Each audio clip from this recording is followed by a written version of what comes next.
Hey everyone, welcome back to another collective moon update, the last collective moon update of 2025, if you can believe it. This is going to be the last one of the year. I can't believe it. It went by so fast. Everyone I talk to feels the same way. How do you guys feel? It's pretty crazy. It's pretty wild. But here we are. On the last one of the year, it is a new moon in Sagittarius. So a lot of these Sagittarian themes could be coming up around this time. For me, what this brings up are things having to do with expanding, right? Because Jupiter rules Sagittarius. So Sagittarius has to do with growth, growing, learning, expanding, traveling, having new adventures, discovering new things that are foreign to us. So this could be a time where we're planting those seeds to start learning new things, to start getting curious about new things. I think personally it can manifest in any way. It could be as simple as, taking a new way to work or starting a new diet or a new workout routine. I think it can manifest in those small ways, but Sagittarius usually it talks about like bigger, broader concepts versus like those small, more mundane, everyday little changes. So really, I think this energy could be encouraging us to get curious about bigger things, like for example, like religions, like learn about different religions or learn about different like spiritual beliefs or spiritual principles, like those bigger, broader topics that really shape and mold the way that people perceive the world, like a person's worldview or their beliefs and like the stories that shape those beliefs, the myths, the mythologies, the gods, the goddesses that they believe in. What makes these things so special, so sacred to people, that it's what informs, the way that they navigate the world, the way that they move in the world. So something like this could be coming up for you where you're being like introduced to something like this, or you're learning about somebody, or someone is introducing new concepts, new stories, or you're being encouraged to learn, to dive deeper into things that are foreign, that are new, that are different for you, things that you've never done before. I feel like for me personally, it's just happening naturally, like a lot of new things I've never done before. It just so happens that it's like happening around this time. So I'm like preparing for new experiences to come and feeling really excited about that. So yeah, this energy, I feel like it's positive, it's uplifting, it's like it's exciting, It almost feels like an adventure because it's kind of like uncharted territory, things that you've never heard of or you've never done. So there's like that little bit of excitement, of adventure, of like, oh my gosh, like not really knowing how it's going to unfold, but feeling like really excited and optimistic about it. It's an energy that feels like it's opening doors, again, like that expansion type of energy, that growth kind of energy. So yeah, really good time to like dive into things that are different, that are new, to learn. Great time to learn, to plant those seeds, because with a new moon, that's what it's mostly talking about. It's talking about planting seeds to see where it unfolds, to see how it manifests and cultivates over time. And these are just like the initial steps of this energy where we could be seeing this happen or come up. Sagittarius also for me signifies righteousness because again, it has that connection to like religion and spirituality, those big broader concepts that are often tied, to culture and tradition, philosophies and things like that. So it does speak to me about, living your life in accordance to like a higher order, to higher principles, having like morals. And not because like you're afraid of society and like what society is gonna think or say, or you're trying to like conform so that you can be perceived and viewed in a certain way and be respected. Not so much because of that, but because of like, you're doing it out of your own free will because it's important to you. You know what I mean? Because you're so deeply connected to whatever your beliefs are that this becomes important to you for you to stay true to it. Like you're not doing it for anyone else but yourself and like the relationship that you have with whatever like higher teaching this is, whatever higher order, you know, the ways that you want to live your life, who you want to be. Just like really sticking with something that makes you feel like you are adhering to some kind of like moral code, or making sure that you're keeping like your integrity intact, and that the way you're living is in alignment with, you know, like your beliefs, your higher teachings, your higher learning, whatever it is, right? These spiritual principles, spiritual laws that you could really be like living your life by, that could really be sacred and important for you. So maybe a lot of us could be coming across something like this, that it's going to want to make us be better or do better, or we could be coming across things that are going to be sacred to us and be very meaningful to us, and maybe like change the way that we navigate our lives, perceive the world. These are all possibilities. A negative way this could show up is like playing God, you know, someone that thinks they're righteous, someone that thinks they're holier than thou and they're perfect, that they could never do wrong, and everyone else is beneath them because they're so, you know, they're like a cut above the rest. And it's just having like this kind of air to you where you think like you're favored by God, but it's in a very like conceited way. And it could be like completely false, you know, like you could like not be perfect at all, but yet it's like you're always pointing the finger, or you're always taking the blame off of you. It's like you perceive yourself to be the greatest, the best. And yeah, it's like a playing God type of an energy.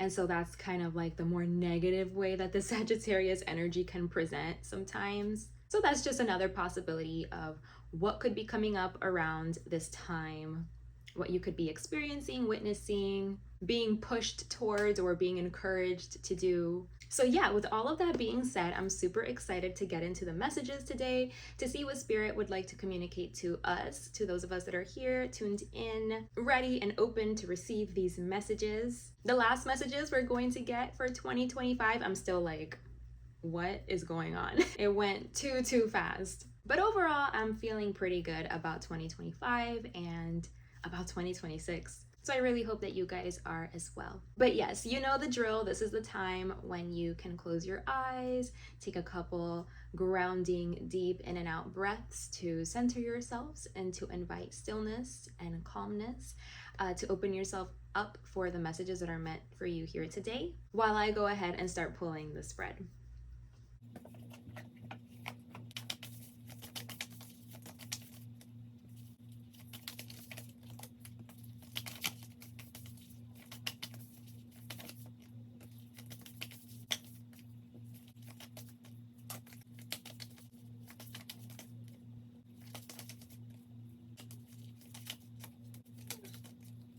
All right, so I've gone ahead and pulled out the oracle cards first and foremost, just to get a gist of the energy before we go ahead and pull the tarot. So what I'm seeing is that some of us could be feeling just like times are hard right now, like the times are very challenging, and we could just be questioning. You know, I feel like we're doing a lot of reflecting, doing a lot of questioning of like what needs to go, what needs to change, you know, like maybe just feeling sick and tired of things feeling so hard and so difficult and challenging, and like, what am I missing? What am I missing? Like, there's no way that life is meant to just be a constant struggle and like a constant battle, and just feeling like there's something that we're missing, and there's something hidden, and there's something that we need to see clearly, you know what I mean, to be able to find solutions and like have new beginnings. And oftentimes, you know, this time of year can definitely bring a lot of this stuff up, when you're just like, okay, it's the end of the year, why does it seem like, first of all, it's moving so fast, and maybe you feel like I didn't accomplish like everything I wanted to accomplish this year. And maybe also you could feel like it feels like it just keeps getting harder and harder, and like, why, you know, like, when is it going to get better? Or like, what am I missing? Like, what am I not doing? You know, is there something I'm ignoring? Like, what do I need to do in order for things to change? And I just feel like there's a deep focus like on the external, right? It's like, what do I need to do? Like, what What do I need to let go? What's unaligned? How do I need to change my routine? Like, what outside of me isn't working? And what I think Spirit is pointing towards, first of all, they want to give reassurance and hope that you're gonna find solutions, you're gonna find answers, things will get better, okay? And they are saying that yes, there is a lost wisdom. If you're feeling like, what am I missing? What am I missing? Like, what am I not doing? You're feeling that feeling because there is like a lost wisdom or something that you aren't considering or that you haven't tapped into yet. But they don't want you to feel like a failure because of it or anything. Like, they're like, oh, don't worry, like, you're getting there, you're moving closer. You're gonna start to see what you need to see, probably like when you exhaust all of your options of like, things that you thought you needed to change in the external, and like when that doesn't change anything about how you feel inside, like your perspective inside, that's when you're going to become really aware of the fact that a lot of the time that's where you need to go. You know what I mean? When things feel out of balance or out of control or like a challenge, mostly like you need to go within. Usually, I think it has nothing to do with like anything in the outside, anything in the external, but it has everything to do with like you and like your perspective and like your relationship to things, how you're relating to things, and your experience. And why is that your experience? Because it does seem that there is some lost wisdom that, again, like you haven't tapped into. But Spirit is still saying, even though like you haven't tapped into it, and I feel like right now could be a time, or during this time it could be heavily noticeable, like you're really, really feeling this, like you're missing something, and they do want to reassure you that you're gonna survive this, you're gonna get through this, you're gonna get past this, and that you're finding yourself in this place because this is like where you needed to be for you to start to really question everything, for you to really pinpoint like, okay, like I've addressed this external thing and that external thing, and nothing has really truly changed, nothing has really made a dent, like has really made a big impact.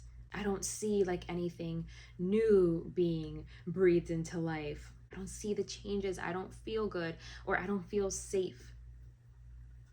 Maybe you're feeling constantly like anxious or fearful, afraid of like what's to come, or unsure, and like this feeling of just like calm and safety and feeling reassured and having like a knowingness in your heart that everything is like working for you and everything is okay and you're okay and you are held and protected. I feel like a lot of us could like find it really hard to surrender to that, to really, really feel that inside. Like, it's one thing to say it, but it's another thing to actually experience it and feel it, And it's like, I just think that you really want to experience it. You really want to feel it. You really want that to be how you navigate life, how you perceive the world, how you're truly feeling, like with this sense of like peace and knowingness that things are going to be okay. Okay. So even if you feel like you're not there yet, I feel like you're heading there. You're headed in that direction. So Spirit is saying to like have hope, have faith that things will change in the way that they need to. But again, they want you to have like a strong inner self focus. It's like the answers are not found outside of you. There's not something that you have to do on the outside of you. You have to address your internal world, your relationship with things, why you perceive certain things the way that you do, your beliefs, any childhood trauma, wounding, because when we're talking about childhood trauma and wounding, what this does is it like causes a freeze. It like stops our progress, stops our development in certain areas. And that's why we can become stunted in certain ways. And until we heal it, which usually means like going back, and meeting the needs that weren't met when you were a child, like being able to meet those needs in a way that is healthy so that you can form that secure attachment, like you can be that adult that you needed when you were a child, but you're doing it now. You're reparenting yourself. You're giving yourself whatever it was that you didn't get, whether it's just acknowledgement, being seen, encouragement, love, support, protection, whatever it was that lacked. It's like going back to yourself inside and like seeing what is it that I need to work on. What need do I need to meet within myself? What do I need to learn to do so that I can support myself in the best way? So that I can show up to my life in a way that's going to be like healthy and beneficial for me. That's going to lead, you know, to those feelings of safety and security and calmness and stillness, despite the conditions of our world, because like we're never gonna really know what's coming. You know what I mean? There's always like that element of like surprise, because there are things that exist that is out of our control. But it's like despite that, you know, it's being able to like live your life in a way that is like free and open and loving and grateful, and knowing like whatever is gonna come, it's like because it's going to be working for me in some way. You know, it's like you have such a strong relationship with yourself, or again with some higher teaching, higher principles, spirituality or religion. It's like you have such a strong relationship with something like that, that it's like it really, really holds you and keeps you feeling very safe, despite being a human. On Earth School, it's not always easy, but these are the things that really like can help us through, you know, in a way that's like surrendered and again like peaceful, and that feels safe, and where you can just truly and genuinely feel happy, because you know like whatever happens is meant to be, or you can find the growth, you can find the wisdom, or you trust yourself to find your way out, to find your way through, to find solutions. You trust yourself to like be able to meet life. And so it's not this big like burden, you know what I mean? It could even be like nothing changed but you know, like nothing on the outside changes, but everything on the inside changes. And that's what was missing. That's what makes the difference.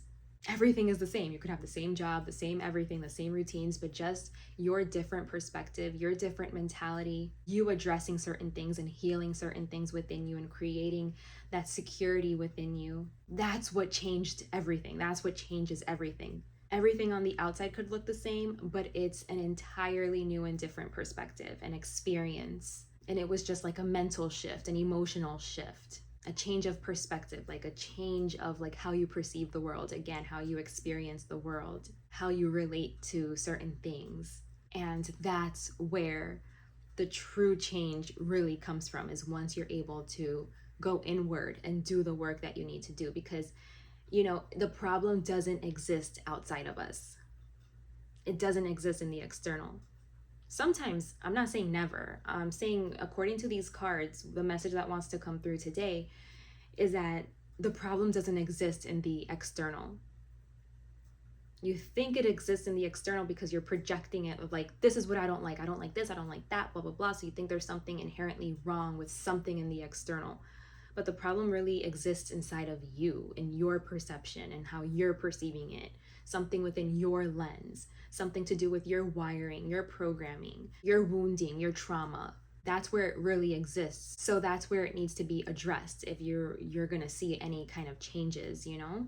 And this is also what's going to help you have energetic sovereignty, you know, where it's like, the circumstances don't matter, only your state of being matters. All of a sudden, it doesn't matter like if you have to wake up early for work, or if you're having car troubles, or if you're having a rough day, like everything just seems to be going wrong or something. All of a sudden, all that stuff, no matter what, it's like it can't affect you and how you relate with the world and how you're experiencing the world. You just laugh. It's like you laugh it off like, oh my God, things couldn't be going worse today. And then you just laugh. You just have to laugh at it instead of like basking in that and letting that take you over and letting it, you know, affect how you're feeling and how you view life and the world, and, you know, like suffering, letting yourself suffer. You know what I mean? Just letting yourself be consumed and overtaken instead of like not absorbing that, instead of just being like, that's life, that's Earth School, this is the human condition, and like being able to brush it off and like laugh it off, just like see it for what it is, you know, like observe it for what it is. Like, you know what, today was pretty difficult. Like everything kind of went left, you know? But still having like that strong center, that strong core, like I know it's for a reason, or I know I have to endure. I know that this is what Earth School is like. It's not going to be rainbows and butterflies. Some days are going to be hard, you know, but it's like you always have something to turn to. It's like there's a touchstone, like a foundation, something that you have that keeps you going and that keeps you uplifted and happy. Like remembering the truth about like who you are, and the truth just about creation and about life. And usually this comes through, you know, spiritual teachings or principles or you know, religion. So it's like having something that, you know, like a belief, something that you can fall back on during hard moments, hard times, that reminds you about like the truth and what's important. And then it's just so hard for anything to shake you, you know what I mean? And that's energetic sovereignty. And that does take like a great deal of focus, you know, to really achieve, not to be distracted by like the everyday stuff or like other people's things, other people's emotions. Like don't be distracted by it.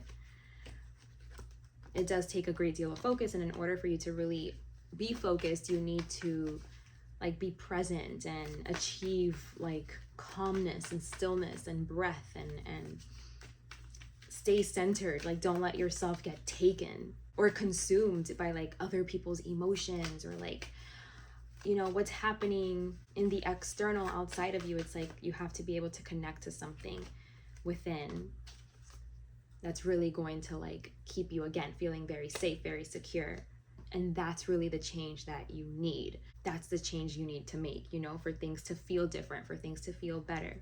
So yeah, spirit is just pointing to needing to attend to our inner children, because our inner children, they're innocent. You know, children are innocent. Children are pure. Before you get like tainted by the world or like indoctrinated or programmed, wounded, whatever, you know, neglected, abandoned, abused, you know, you have like this natural joy and curiosity and like boldness, you know what I mean? Something I've noticed with little kids, right? Like 5 and under, or maybe even younger, is like they're so unafraid of anything. Like they're so bold and not shy. And you know, it's because like they haven't experienced anything. Like maybe they haven't gotten hurt before. So it's like they don't know that that's a thing, that can happen. So they're out here being fearless and just being like these little daredevils, you know? So it's like being able to connect to that innocent part of you and to like work with that part, you know, to work on nourishing your inner child. Because I think this is where like that safety and security and like gratitude for life and being able to see the magic of life, like this is where it's going to come from. Being able to have like that unconditional love, you know, and be able to feel so like connected to something.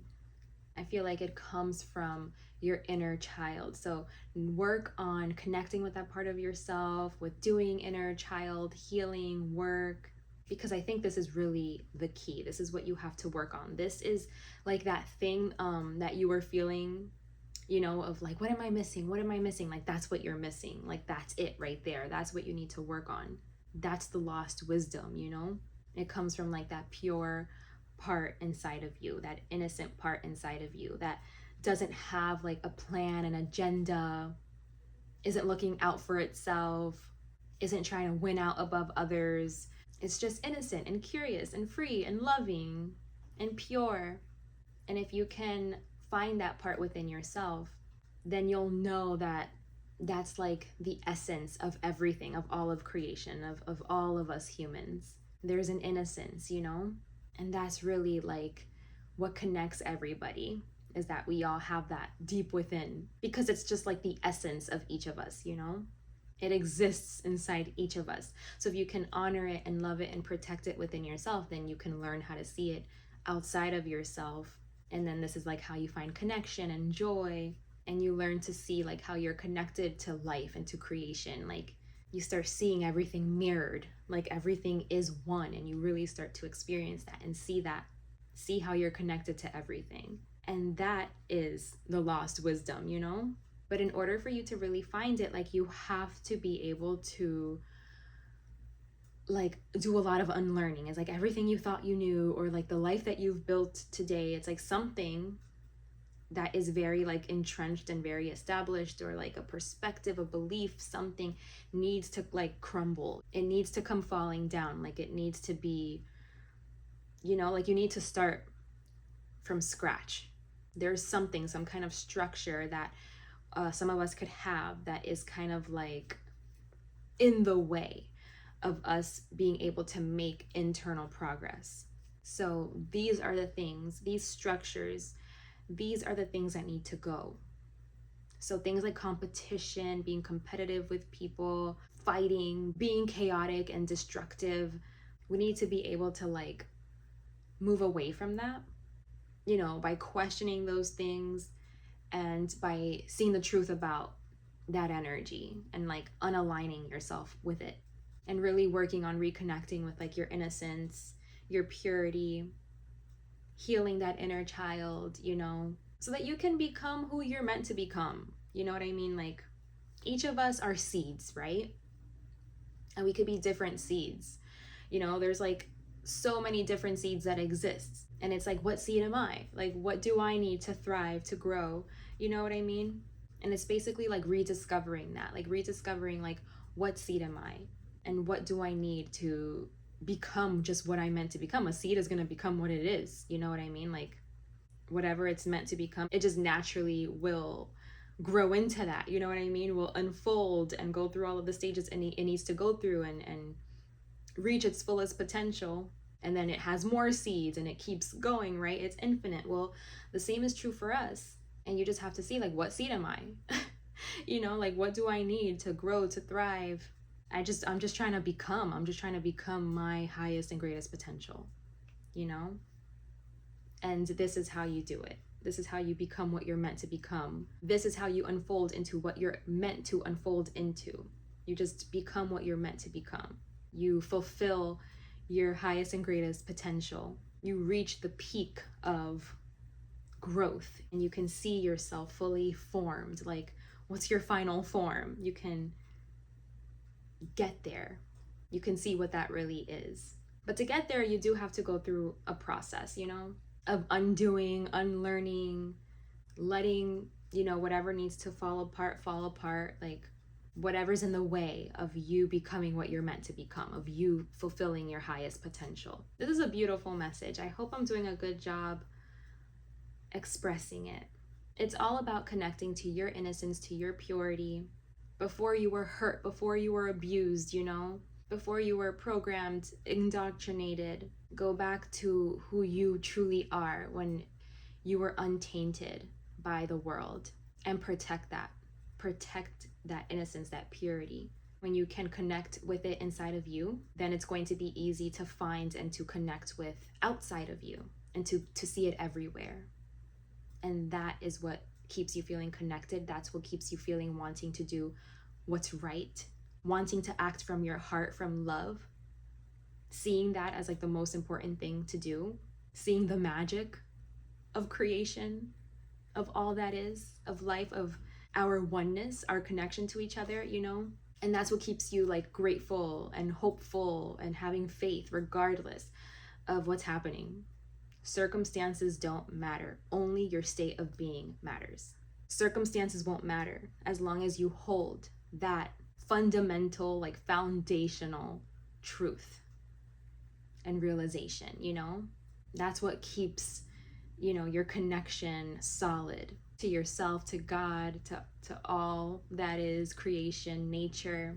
It's a belief, it's a perspective, it's an experience. It's the connection, again, to that purity, to heart, to love, to that innocence. But you have to find it within yourself first. You have to heal it, undo all the stuff that was done to that part of yourself that molded and shaped this hurt, individual that you are today that's blocking you from reaching your highest and greatest potential and from connecting with life in the way that you're meant to, it prevents you from uniting with the divine. This is how you essentially unite with the divine. You have to unite with your own divinity, and then that's how you unite with like all of the divine, with divinity in general, because it's all connected, it's all one. And I think this is all of our sacred contracts. I think that's the highest thing any of us can do here. Our souls make a lot of progress here on Earth School. We have the potential for that. But we do have to choose it, and it does take work. Okay, so I'm going to pull an oracle card, our last little oracle pull for 2025, for our last moon update of 2025, this new moon in Sagittarius. Let's see what message Spirit would like to leave us with.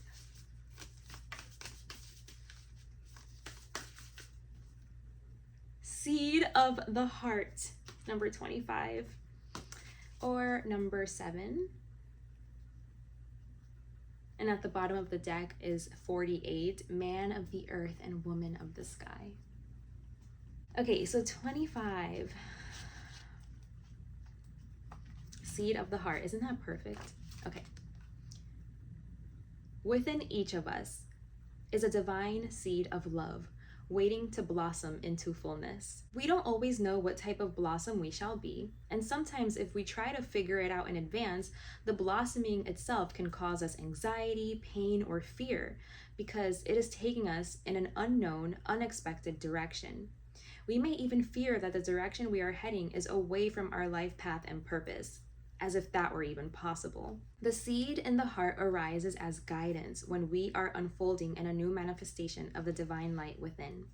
It comes as encouragement to trust, to surrender, to allow, and to be as open, unthinking, and ready for the unexpected as possible. A plant just needs the right conditions to grow healthy. And if you ever have seen a blade of grass pushing up through a crack in the pavement, then you'll know that when something is meant to grow to the light, it will do so, even against the most apparently unsurmountable odds.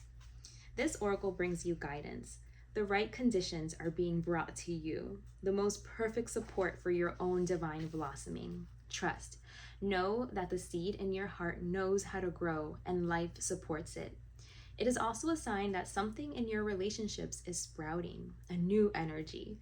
Don't be afraid to try new ways of relating now, as your life energy supports it. I have goosebumps because, I mean, when do these cards fail us? It's always so on point, so on the money. And then the little poem says, when sky can imagine, the dark awake, in awe light pervades, and bears the vast tranquil mystery, softly caressing the blue bold birth. Now I'm curious, I do want to see what the other one says. 48. Okay. So this is man of the earth and woman of the sky, number 48, number 12, or number 3. It says, I see myself in you and me. We may seem to be so different and sometimes yet so similar. Even beyond this, I know deep within that we are one. I can lose myself in your light and receive your light with my body. I can witness the darkness of your shadow and enter it with my compassion. I can find the divine in our connection, letting go of what I thought I was. I can be broken apart to become as one with you, even if only for a second, and know the divine more intimately than ever before. Our passion leads us to each other, and in each other we find our true selves. This oracle brings you a message of sacred relationship that leads to divine understanding and experience. You are being opened up to sacred relationship, either in your current relationship or one that is on its way to you now, in human relationship and in divine relationship with the heavenly beloved. Know that you are worthy of it, and keep a light of gentle hope and respect kindling in your heart as you anticipate the union with your beloved. Know that even when it is dark, when it challenges you, there is sacredness unfolding. The love of the divine wants to reach us, not only in our happiness, but also perhaps more so in our darkest hour. Let it reach for you through your relatedness with another. And do not be afraid to be broken and opened, for in that cracking of what you thought you were, you shall begin to know what you are, which is heaven on earth. That was so, so beautiful. Oh my gosh. I think this was the perfect new moon in Sagittarius reading. Our last one for 2025. I know I keep saying that. I'm just like so shocked by it and surprised, but I am really looking forward to 2026. I think I've been doing these readings like either since 2022 or 2023. I've been doing them consistently for a very long time. So I don't know what 2026 has in store. There are a lot of moving parts, a lot of new things coming in, but I absolutely love doing these readings. So as long as I'm able to, I'm going to continue to do them. So I will see you guys in 2026. This was our last one of the year. I hope you guys enjoy your holidays. I hope that you have a wonderful end of the year and a wonderful start of 2026. Thank you for joining me, for sharing your time, your energy. Thank you to anyone that's ever messaged me or commented or given me any feedback at all. I truly appreciate you. This was today's message. I truly hope this message has served you. Take good care of yourselves. The biggest hugs and kisses. And I look forward to seeing you all next year. I am still doing personal readings, so if you'd like to dive deeper into your specific situation, my email is in the description box below. If you're interested to inquire about a personal, I'd love to connect with you. I'd love to work with you. Otherwise, I'm wishing you all the best. Take care, and until next time, bye.